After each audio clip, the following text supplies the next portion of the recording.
नमस्कार, सूर्य special report में आपका स्वागत है। मैं हूं आपके साथ सपना शाह। प्रदेश में नई सरकार का गठन हुए अभी तकरीबन 2 महीने का ही वक्त हुआ है, लेकिन इस छोटी अवधि में हुए बड़े फैसलों ने विकसित राजस्थान का रोड मैप तय कर दिया है। क्या है नई सरकार के पिछले दिनों में किए गए वे बड़े फैसले जिनसे प्रदेश में खुशहाली की नई इबारत लिखी जा रही है? देखिए हमारी इस खास रिपोर्ट में। सबका साथ, सबका विकास और सबका प्रयास मूल मंत्र को आधार बनाकर प्रदेश की नई सरकार राज्य के सर्वांगीण विकास के लिए प्रतिबद्धता के साथ काम कर रही है। श्री भजनलाल शर्मा के 15 दिसंबर 2023 को राज्य के नए मुख्यमंत्री के रूप में शपथ लेने के बाद से ही हो रहे एक के बाद एक बड़े फैसलों से प्रदेश की खुशहाली का मार्ग प्रशस्त हो रहा है। राज्य सरकार द्वारा किए जा रहे महत्वपूर्ण निर्णयों से हर वर्ग को राहत की संकल्पना साकार होने लगी है। हाल ही में जब पार्वती कालीसिंध चंबल ERCP लिंक योजना के त्रिपक्षीय MOU पर हस्ताक्षर हुए तो मानो पूर्वी राजस्थान के 13 जिलों में निवास करने वाले करोड़ों लोगों की अधूरी आस पूरी हो गई। वर्षों का सपना अब साकार होगा और पूर्वी राजस्थान के लोगों को पीने के साथ ही सिंचाई और उद्योगों के लिए भी भरपूर पानी मिलेगा। नदियों से नदियों जोड़ने का काम हमारा प्रारंभ हुआ और ERCP की चर्चा हमने उस समय की थी। हमने उस योजना को आगे बढ़ाने का काम किया।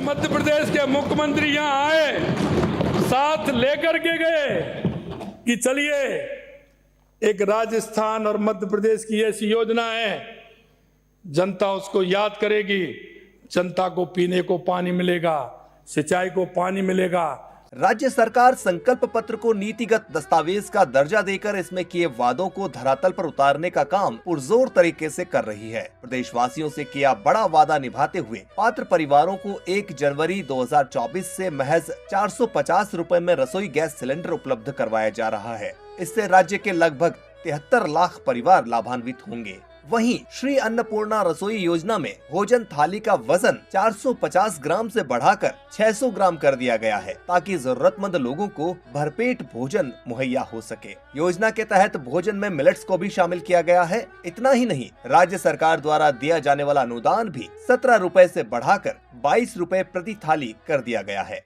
हाँ सर, मेरे को इसमें अन्नपूर्णा रसोई योजना में भरपूर पेट खाना मिल रहा है, पेट भर के खाना मिल रहा है सर, बहुत स्वादिष्ट खाना है।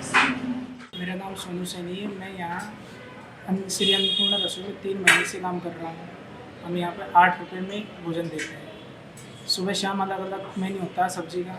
चावल देते हैं, 5 चपाती देते हैं, सब्जी देते हैं 2, एक अचार या चटनी देते हैं। पहले से ज़्यादा भोजन देते हैं।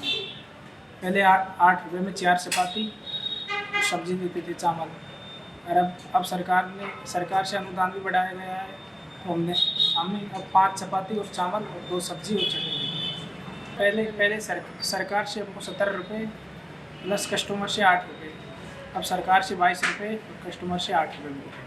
राज्य सरकार ने मंत्रिपरिषद की पहली बैठक में ही लोकतंत्र सेनानियों की पेंशन को बहाल करने का फैसला किया। अब लोकतंत्र सेनानियों को हर महीने 20,000 रुपए पेंशन और 4,000 रुपए चिकित्सकीय भत्ता मिलेगा। वहीं प्रदेश में PM किसान सम्मान निधि के तहत अब 6,000 रुपए की जगह 8,000 रुपए मिलेंगे। ये राशि चरणबद्ध रूप से बढ़ाकर 12,000 रुपए की जाएगी। गेहूं पर MSP की बात करें तो ये 2,275 रुपए से बढ़ाकर 2,400 रुपए कर दी गई है। चरणबद्ध रूप से इसे भी बढ़ाकर 2,700 रुपए किया जाएगा। जरूरतमंद व्यक्तियों को समुचित सामाजिक सुरक्षा देने के लिए मासिक सुरक्षा पेंशन 1,000 रुपए से बढ़ाकर 1,150 रुपए करने का निर्णय भी किया गया है। इसे भी चरणबद्ध रूप से बढ़ाया जाएगा और 1,500 रुपए तक किया जाएगा। इस दिशा में हमने प्रथम चरण में प्रति परिवार दे राशि 6,000 से बढ़ा करके हमने 8,000 रुपए किसान को दिया।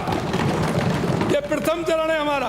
हमने जरूरतमंद व्यक्तियों को समुचित सामाजिक सुरक्षा देने की दृष्टि से हमने वायदा किया था 1,500 रुपए का। हमने वायदा किया था 1,500 रुपए का मासिक सुरक्षा पेंशन देने का।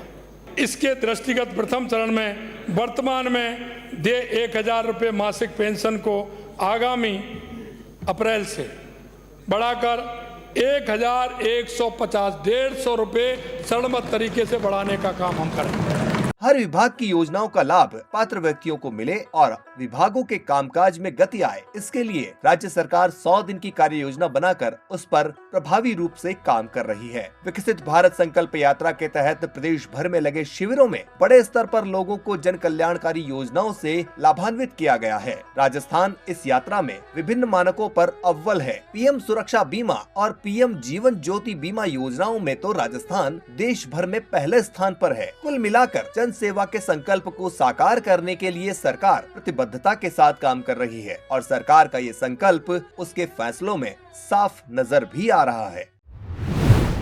प्रदेश की नई सरकार का फोकस अपराध पर लगाम लगाने और कानून का राज कायम करने पर खास तौर से नजर आ रहा है। इस दिशा में उठाए गए कदमों से प्रदेश की फिजा बदलने लगी है। शांति व्यवस्था कायम होने से जहां प्रदेशवासी सुकून महसूस कर रहे हैं, वहीं प्रदेश की खुशहाली की नई राहें भी खुली हैं। देखिए ये एक रिपोर्ट।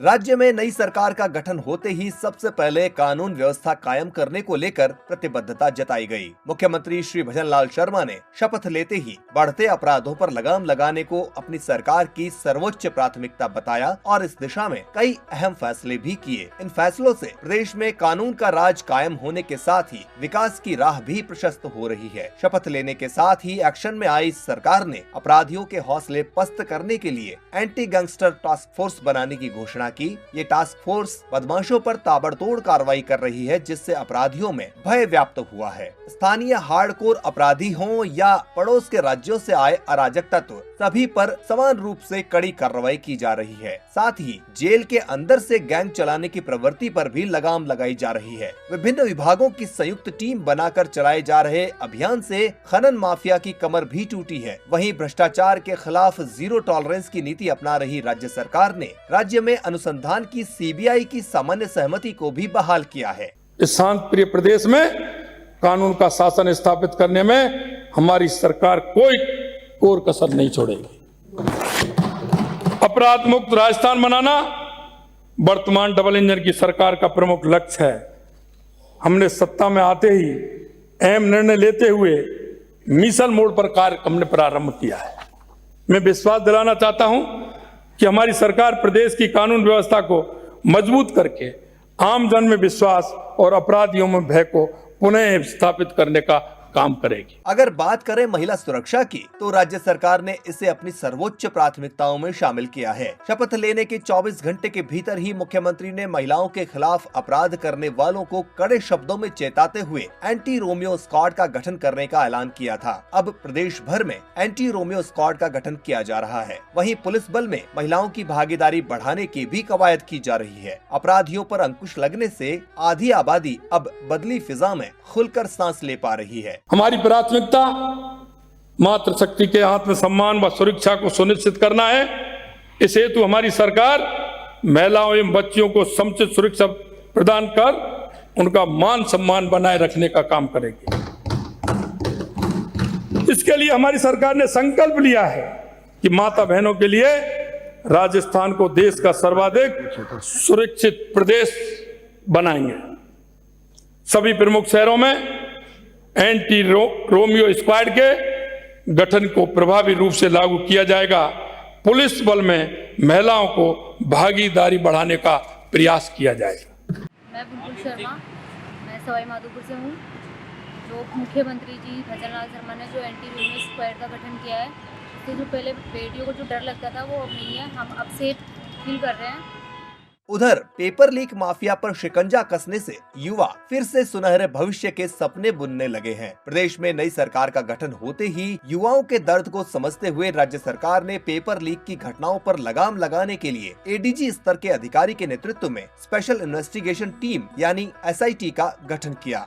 भर्ती परीक्षाओं की निगरानी डीजीपी और मुख्य सचिव स्तर के अधिकारियों के निर्देशन में करवाई जा रही है। वहीं वर्तमान में विभिन्न परीक्षाओं की पेपर लीक की जांच भी SIT द्वारा की जा रही है और पेपर लीक मामलों में वांछित चल रहे करीब 25 आरोपियों को अब तक गिरफ्तार भी किया जा चुका है। सरकार के बनने के बाद तुरंत निर्णय लेते हुए पेपर लीक मामले की कड़ी जांच हेतु अतिरिक्त पुलिस महानिदेशक के नेतृत्व में SIT का गठन हमने किया है। भर्ती परीक्षाओं की मॉनिटरिंग मुख्य सचिव DGP लेवल के अधिकारियों से सुनिए। करवाने का नीतिगत निर्णय लिया है। वरिष्ठ अध्यापक भर्ती परीक्षा 2022, रीट परीक्षा 2021 सहित कई पेपर लीक की जांच एसआईटी द्वारा की जा रही है। अगर जरूरत हुई तो हम सीबीआई से भी पेपर लीक मामले की जांच कराएंगे। एसआईटी का जो गठन किया है सरकार ने, बहुत ही अच्छा कदम है सरकार के द्वारा उठाया गया, बहुत ही अच्छा कदम उठाया सरकार ने। जिस तरीके से हमने आए दिन पहले पेपर लीक और इस तरीके से घटनाएं हम सुनते थे, उस रिगार्डिंग जो है सरकार बहुत अच्छा काम कर रही है। इस तरीके से अगर स्टेप्स लेते जाएंगे तो बच्चों का जो भविष्य है वो बहुत अच्छा रहेगा। राज्य सरकार द्वारा उठाए गए इन कदमों से प्रदेश में अपराधियों में भय तो व्याप्त हुआ ही है, आमजन में भी विश्वास कायम हुआ है। कहते हैं कि विकास की इमारत खड़ी करने के लिए शांति की नींव होना जरूरी है। अब जबकि प्रदेश में अपराधों पर प्रभावी लगाम लगने से शांति व्यवस्था कायम हो रही है, तो राज्य में विकास की राह भी प्रशस्त हो रही है। नई सरकार के गठन के साथ ही राजस्थान के क्षितिज में नए सूर्य का निर्माण हो रहा है, जो चारों तरफ विकास की रोशनी फैला रहा है। मुख्यमंत्री श्री भजनलाल शर्मा के नेतृत्व में प्रदेश की राज्य सरकार नित नए निर्णयों से आम जन को राहत पहुंचा रही है। स्पेशल बुलेटिन में इतना ही, फिर होगी आपसे मुलाकात। नमस्कार।